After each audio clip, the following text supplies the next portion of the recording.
All right, welcome to the Collector Car Podcast. I have got a ton to cover on this episode, and honestly, this wasn't a subject I was planning to cover, but after looking at the results and my personal connection to the Bachman family and some interesting stories I could potentially share, I felt like I just had to say something. So if you're on my newsletter or Facebook, you saw that I posted a lot of information yesterday, and honestly, it was really well received. I was surprised how many comments I received and thumbs up. I think my thumbs up's already up to like 500 or so, and I've got so many comments from all of you that seem to really enjoy what I covered.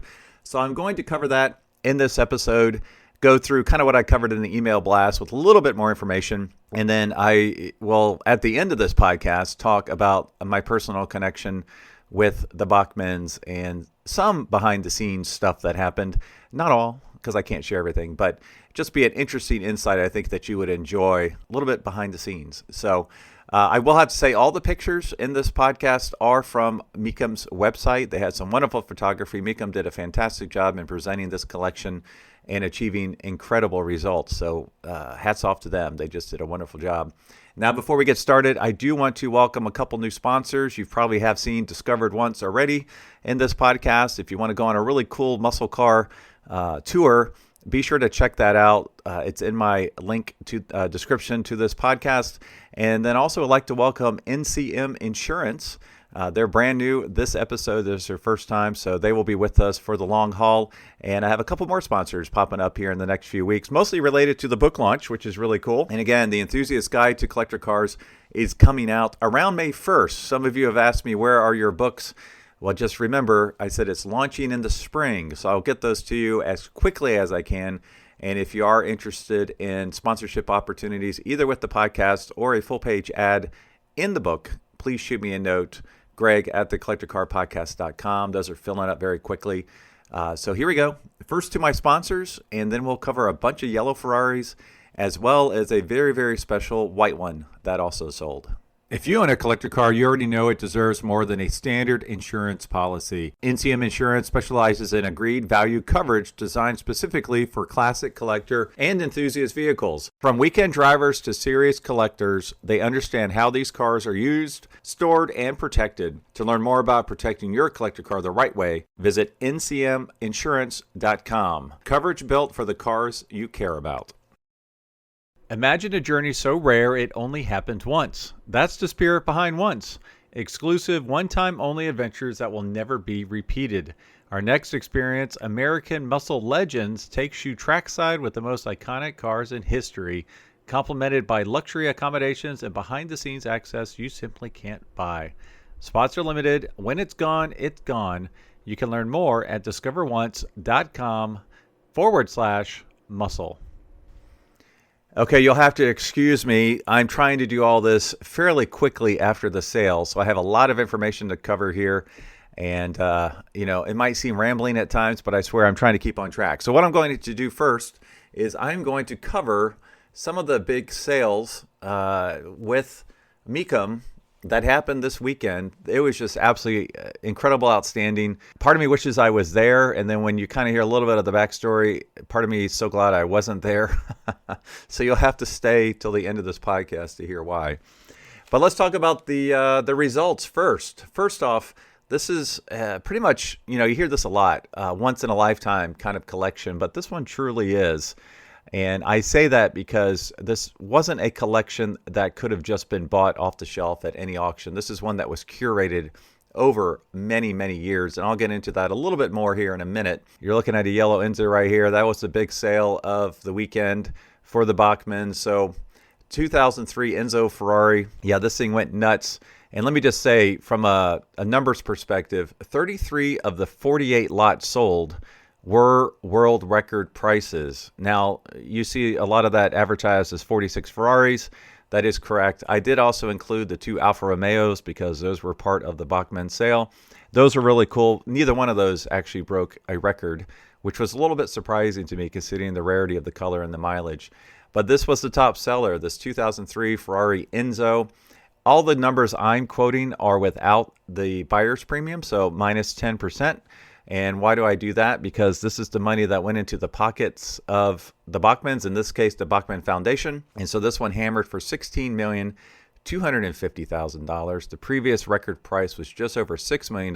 So you're talking over $10 million more for this example. Now, it was special. It was low mileage. It was custom ordered by Phil Bachman when new. So that was very, very cool. The other thing, I did not call this out in my podcast, or I'm sorry, in my newsletter, and I wish I had. Bad on me for missing this, but all the proceeds to this sale go to the Phil and Martha Bachman Foundation. So this is another Enzo that sold at Mecum after the sale, not a part of the Bachman collection, but I just wanted it as a price point. It sold for around $11 million, but it is the only one in this really cool orange color. So color really is a factor when it comes to Enzos. I just wonder how much that $16 million sale made someone maybe go a couple more $1 million higher on this incredible orange one. It is really cool to see them in a color that is not red. Really looks good in orange. Maybe that's because I have my poppy red Mustang in the garage. All right, the second highest seller was this 1995 F50. Now, as you know, these have been going through the roof for a long time. Sold for $11.1 million. The previous record without buyer's fee was $9,245,000. Congratulations to Zach for consigning that one. That record did not last long. That was a yellow one that sold in Monterey this year, and that record was just broken by this car. So again, number 2 in the Bachman sale. Number 3 was this Ferrari Aperta. Now this one hammered for $10 million, and this one actually looks really stunning in these pictures. The previous record was $6.7 million. And just absolutely stunning. Apertas, it seems like almost any Aperta is just going through the roof right now. So if you have one of those, hang on to it because there seems to be no end at sight at this time. All right, number 4 is this 288 GTO. Not surprising at all. We've seen these going through the roof recently. This is, again, one that was bought new, extremely low mileage, $7.75 million, eclipsing the record by over $3 million, which is absolutely insane. But again, find another for sure. This is just a stunning example. All right, the last of the top 5 would be another modern supercar, the Ferrari, hammered for $6.1 million. Previous record was around 5.2. So not as big of an increase versus the record, but still a record nonetheless, and the top 5 for the Bachman sale. All right, now here's the bad news, and I've had a little bit of tongue-in-cheek on this in my newsletter, talking about color specs. And so I did visit this collection actually before I became car specialist with Sotheby's. And it was, I'll go into it more here in a minute, but it was back when I was working for a food company and just trying to become a Ferrari judge. And I remember the first time I saw this GTO, 599 GTO, it just hurt my eyeballs. We're talking yellow with blue accents. I was just like, what is going on here? Just not in my realm of taste whatsoever, this color combination. So in my newsletter, I mentioned, you know what, this is probably going to have a lot of people looking at these crazy colors that maybe don't make sense, but they see it as a potential investment. And the thing that's different about this entire argument is that Phil Bachman spec'd these out before people were doing crazy colors. And he did it because this was to his particular taste. And so if you're just trying to follow a trend, I don't think it's going to be fare well from an investment perspective. Now, the other one that really blew my mind was this Aperta, yellow with green stripes and a silver hardtop roof. And then when you look at the interior, man, it gave me a headache when I saw this thing. So super, super cool. I guess, you know what, the people that, it really surprised me because there was a lot of conversations about these selling under market value because who would want these colors? But then they blew it out of the water, which is, I'll get to the numbers here in a second, but which is really amazing. And now these will forever be known as the Bachman Ferraris. And when you see one of these at a show, there's no doubt what you're looking at. It is a true one of one in some crazy colors. So you'll never forget them. I'm trying to bounce through the pictures here real quick so that I can find the interior picture. I did have it in my newsletter. There it is. Oh my goodness. So you're talking about green interior with yellow highlights, yellow dash, green and yellow steering wheel, green and yellow seats. Oh, just not to my taste whatsoever, but you'll never forget this car if you own it or if you see it. That is for sure. So one of the interesting parts is that of the top 10 cars, 4 of them had bold color choices. Now, the 2 I just mentioned, the GTO sold for $3.6 million. That was 43% above the previous record. The SA Aperta sold for $4.5, 67% above the previous record. And these next 2, which aren't as bad. So these are 2 Scuderias. We've got the 16M Spider, sold for $1.8 million. That's almost 80% above the previous record. Now, if you're looking with me online, I'm a Florida State fan. Went to Florida State. This is pretty much garnet and gold. So it looks yellow and garnet, basically. Looks real nice. If you're looking at it right now, you'll see there's the Italian flag on the nose. Phil Bachman had that custom airbrushed on at the factory. So he had some very interesting taste. So very rare, very cool car. This one, the spec looks pretty good to me. I would be proud to own this. It's one I would probably go after if I had the means to do so, which I do not. Now, the second car went up very high as well. Now, these are kind of matching pairs. So part of me wonders if the person who bought the first car got into a bidding war with someone else because they wanted the second car to go together. Don't know if that's true or not. I'm sure that will come out at some point, especially as you go to Ferrari shows, and hopefully you see these 2 show up next to each other. But very rare cars, Scuderias, Apertas, all these cars are on a tear right now. So very, very cool. All right, so my concern with this is that people are going to tailor-made some really crazy, weird colors. Hopefully that's not the case, but who knows? Maybe it will be. Now, there were some other really ugly colors in my book. This is one of them, the 612. It, again, sold for a world record price. This is an interesting car. I think they call it the Santa Senso or something like that. I don't have it in front of me, so I'm not getting that correct.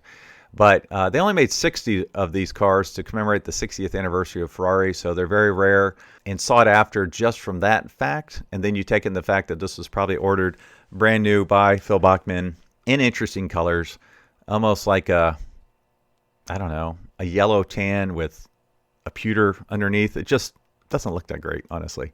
But it sold for a world record price. Another one that was very questionable, it might not look that bad on the picture I'm showing you right now, but this 360, I think it's a Stradale. It has red headlight housings. So when you turn the lights on, when it came across the block, I was like, oh my gosh, that thing looks weird. Bright red rear end as well around the exhaust tips.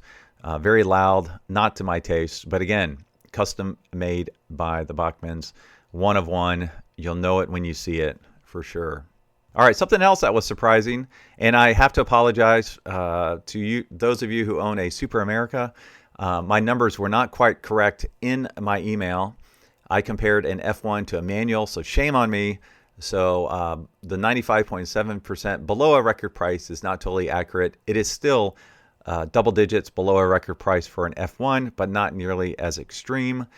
This particular one is yellow with dark blue racing stripes, and it has a very loud dark blue interior. And I mentioned in my newsletter that these have been getting soft lately, mostly because of the roof, believe it or not. It's called Revochromic. And, when you look at the Superamericas, they're kind of weird to begin with because of that roof, the way it curves, the way it operates. And there's issues with these roofs. I did put on my email that it costs $100,000 to replace one of these, which is accurate because I know that had happened in the past with one of my fellow car specialists advising a client before a sale, and that's what the price was. But someone had responded that they're not that expensive. I guess if you can repair the one you have, it's not. But if you need to replace it in its entirety, it is $100,000. So kind of crazy. All right, now let's move on to the other cars that I saw as having a losing result, which was very interesting. And it relates to, I believe, generational shift going on right now. The first one, this car was an absolute steal. The 16M. This has been an iconic car forever, very early. I think this is a 1951 car. These were trading upwards of $10 million, not just but 10 years ago or so. And this one traded under $2 million. And last time one sold for around 3.5. So this one was an absolute steal. But again, the prices are cratering on 50s Ferraris right now. This was kind of the deal of the century, but think about it. How many new Ferrari owners, when you see Ferraris on these YouTube channels and you see these garages of these incredible exotics, how often do you see an old Ferrari in there? And it's pretty much never, which is what is driving down the prices of the old Ferraris. The new buyers are not interested in the old stuff, with one exception, which I will get to here shortly. The other car that caught my eye as being a deal was this one, 275 GTB 4-cam alloyed. So one of, I believe, 26 cars ever made. Now, this car is the reason I met the Bachmans to begin with. This car was absolutely stunning, absolutely perfect, super rare. These have sold for as high as, I think, $10 million. Yeah, this hammer price was 85% below the record price, and this one was around $5.5 million, I believe. So yeah, stunning, gorgeous car, absolutely an incredible car, but it is declining, unfortunately. Or fortunately, if you want to buy one of these. The other thing I found interesting of note were the Dinos. So there was a Chairs and Flares Dino that sold 20% below the record price. And then this one, which is like a dark metallic brown, which I absolutely love, sold 47% below the record price. Now, some of you might be wondering, why am I comparing this to the record price and not to the median price? Well, because I knew this was a record-breaking sale, and I knew there would be a lot of records broken. It felt like that if the market was strong on these, they too would have broken records. Now, I will say that these cars are in absolute perfect shape. I'll throw a picture in here. When I visited the collection, I took a picture of this car, and there was a yellow hand towel where the door closes, so there would not be any scrapes. Like, they were so color coordinated, it was crazy. Even their towels that they used to clean the cars, whether they were yellow or not, the towels were yellow. I absolutely love this particular car. All right, the other ones were the Daytona. We have a Daytona here that actually sold for less than what the Testarossa sold for. So that was really, really shocking. This one was very soft as well. This one was 92.5% below a record price. Now, I will say there was another Daytona, super low mile yellow one, that did hit, I think, $1 million or $1.1 million. So a little bit of a mixed bag on the Daytonas. I'm not quite sure why this one sold so soft. It was very interesting to watch it cross the block because it was fairly early in the sale that it sold softly. Now, there was a third Daytona that was more of a restoration project that sold for almost as much as this car, which is interesting to see that happen as well. Now, one thing I do want to say is a quick call out for those of you who think that because these cars sold so strongly, you as a Ferrari owner is going to reap the benefits from this. I think a little bit will happen. There will be an increase in the marketplace because of these results, but I would not expect that. So in my email, I put, why your Ferrari will be worth less. And I am just going to read this off because I thought it turned out pretty good. The auction was an almost unrepeatable event, and the prices reflected that. Phil Bachman was ordering Ferraris this way before it was fashionable. He specified cars when most buyers played it safe. He commissioned custom luggage before Ferrari offered it. He preserved the cars obsessively, rarely drove them beyond service mileage, and chased the rare, the unusual, and the polarizing long before the market rewarded that behavior. That combination, timing, intent, discipline, and scale cannot be replicated overnight. These results will influence the broader Ferrari market, but not in the way many people hope. Most Ferraris do not have this story, this cohesion, or this provenance. Without those ingredients, the headline numbers fade quickly. Yeah, so you know what? It is what it is. It is an incredible collection, and I think it will translate to some respect just because it's getting so much press. But, you know, I don't think it will be apples for apples. The first person that asked me to quote their Enzo at $16 million, I think I'll lose my mind. All right, this is another cool car, this 360 that I just thought was an incredible color combination. I don't have the results offhand, but it went well over $1 million, which is another world record price. Dark green with tan interior, apparently the only one built this way. Yeah, so exclusivity definitely plays a part in these results. All right, before I move on to the big white GTO, I just wanted to kind of review some of these other cars I might not have touched base on. I mean, we got a 308 GTS that sold for $300,000 all in. 328 GTB that sold for almost $600,000 all in. Just really crazy prices here. A 328 GTS, $495,000. That's with buyer premium. I didn't have a chance to mention the two F40s. This includes buyer premium because it's on Mecum's website. $5.8 million for one of them. Yeah, there's the Daytona that was somewhat of a restoration project. All in $473,000. It was just nuts. There's a 308 GTB for 220. That's probably the bargain of the whole deal. Yeah, what else we got here? Yeah, there's the Chairs and Flares Dino. Again, 512 BBI sold for 687 all in. So, yeah, just incredible sale. Oh, this was a bright spot. This Lusso sold for $3.3 million. That was a very nice result considering it's a car from the 1960s. So that kind of bucked the trend of generational shift. There's the other Ferrari Daytona that sold for 1.2 all in.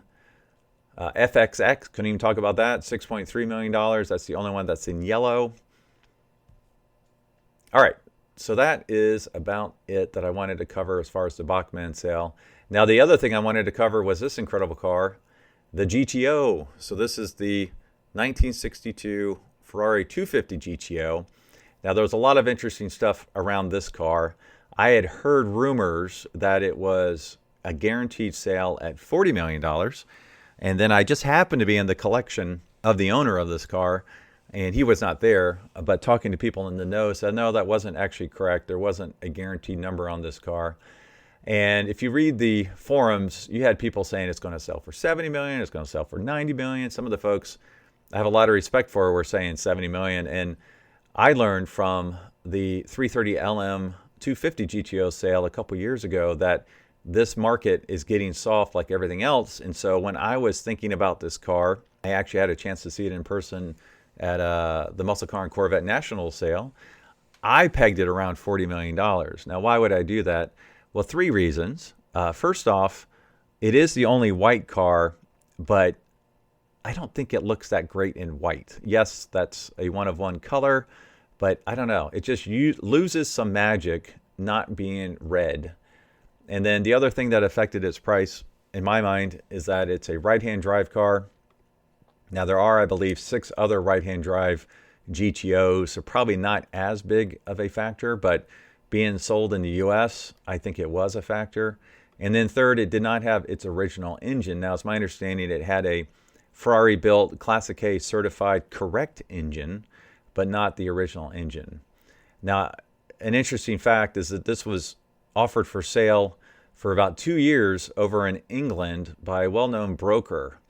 And when I was at the 330 LM 250 GTO sale in New York, I saw him in the audience, and I went up to him. I said, hey, what are you doing here? He's like, oh, I just want to see what's happening with the GTO market, not knowing he was about to consign this car and have it for sale literally like 2 weeks later. So after that sale, he was like, congratulations, that's an incredible price you got for the car. Great job, well done, RM Sotheby's. And then literally a week or 2 weeks later, I saw that he had this white car for sale in England. And he advertised it for about 2 years. And I had heard the number was really big, like 70 million, 80 million. And when you go out there a little too strong, you're probably, alienating quite a few of potential buyers, which may not have helped. And then how did this car end up at Mecum? That's a great question. And it's my understanding that it was just an offhand conversation with another broker who had a relationship with Dana and said, hey, I can make something happen here, and was able to get it. So I was very surprised that it sold for $35 million when the reserve came off. Not quite sure of what happened behind the scenes. I know that David Lee, the watch owner who has the condiment collection, the red modern Ferraris and the yellow modern Ferraris out in California. He's been on Jay Leno's Garage many times. He is the new owner of this car. He put it out there on social media very quickly. I just wonder if he's going to paint it red or yellow or a combination of them both. My gut is he's going to keep it exactly as it is. So it's really cool to see. He's a true passionate owner. I think he will be the first guy, or not the first, but one of the ones I know publicly that have the big 5 Ferraris and the GTO, which is really cool to see. So I'm curious to see what happens and how he shares it. And if it shows up on Jay Leno's Garage, I'm sure it will, which will be really cool to see. So I'm very happy that a younger enthusiast such as David Lee had bought this car. And the reason I said I don't know what happened in the background, I'm like, well, Mecum just made like $50 million on the Bachman sale, so maybe they covered some of the difference and wrote it off as marketing expense. I do not know because I am not in that world. So, all right, so that's it for the coverage. Now, I think I will give a little bit of insight into my relationship with the Bachmans. I met Martha Bachman, I don't know, 5 years ago or so, and she was super, super sweet. And the way I met her was because I wanted to judge Ferraris at Cavallino. And judging Ferraris is interesting because when you talk to the head judge, he'll say, well, you need to become an expert in something. And that's why a lot of the judges you see might be restoration experts or painters or whatever, because they work on the cars every day. And so in this scenario, he was basically like, pick a Ferrari you like and become an expert. So I thought about it, and I really like these 275 GTBs. And so I decided that's going to be my car. So I bought all sorts of books that are over here in my thing. And, I put together this manual kind of showing all the differences, all the different hoses and the fuel pumps and all this kind of stuff. And I had heard about the Bachman collection, but I had never had a chance to see it. And so I had a friend, Michael Kelly. He's in the Ferrari Club. Most of you know him. Super nice guy, and he had a good relationship with them. And I said, hey, I know they have a 275 GTB. Is it possible I can visit the collection? And so he put me in touch with Martha, and she was super sweet. And they have a lot going on. Phil had a stroke, 12 years earlier or so, confined to a wheelchair, all there mentally, but couldn't speak and was confined to a wheelchair, round the clock care. And so I understood it. So finally, my wife and I were able to visit the collection. And she said, I'm not going to uncover all the cars for you, but I'll let you see the 275 GTB. So I'm like, oh, that's great. That's all I want to see. Can I take pictures of that car? She's like, yes, by all means, take all the pictures you want. And so we arrived there. And at the time, it was in a nondescript building next to a dealership they used to own. It's my understanding they still own the building and the land, but they rented it out to the dealer. And this was a nondescript building to the side. And you walk inside, and it was just unbelievable because all of this custom luggage was stacked on the walls. You had all these incredible cars. And what was amazing is that they had uncovered most of the cars, which was really, really cool. There was one room of cars that did not uncover, but that was the 308s and the 328s. They uncovered the Enzo, the 288, the F50, the F40, the FXX, the 288 GTO, the crazy colored cars. And it was just unbelievable to see. And so I had the opportunity to take as many reference pictures as I wanted, and I'll put some up on the screen here, as many reference pictures I wanted of the 275 GTB. And I was able to take one or two other pictures, not a lot, but one or two other pictures, including that really cool little Dino. And so fast forward, I don't know, a year or so later, when I'm with Sotheby's, and I don't know if they have a relationship with an auction house or not, but we just continued the conversation, continue building that relationship. And long story short, Martha and I became friends, and then she unexpectedly passed away, somewhat unexpectedly, and went to her funeral. And I became friends with the son, PB, super nice guy, super sweet guy. We became friends, had dinner at their house. He took me out in his Lotus, really great guy.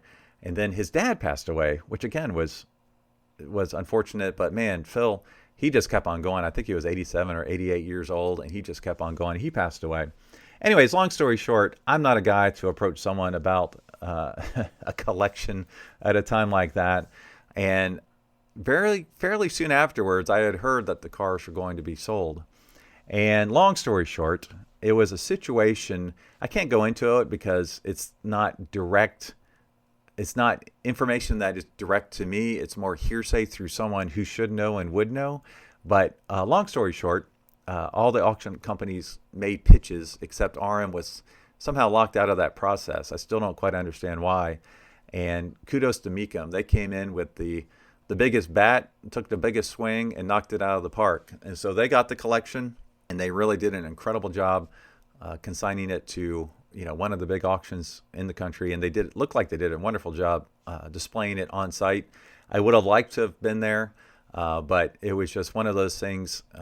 Based on the relationship and the way Martha got me started in the entire Ferrari world, I just felt like, you know what, I think I'll just watch it from afar more than anything else. And it was a lot of fun. And like I said, I wasn't planning to do an email blast about this. I wasn't planning to do a podcast about this. but the results were so incredibly shocking and so relevant to what's happening coming up. I felt like I should probably say something about it. Two additional things I wanted to mention before we move on to the RM Sotheby's, my projections for the RM Sotheby Scottsdale sale here in a moment. When I was underneath the car, the 275, taking reference pictures, Phil was there in his wheelchair, and he was laughing his head off with a huge smile on his face because he was so thrilled someone was taking that time to go underneath his cars and check them out so closely. Picture this. I mean, he was a Ferrari judge for many years, and maybe he hadn't been on the Ferrari field for 10 years or so. I don't know, since his stroke.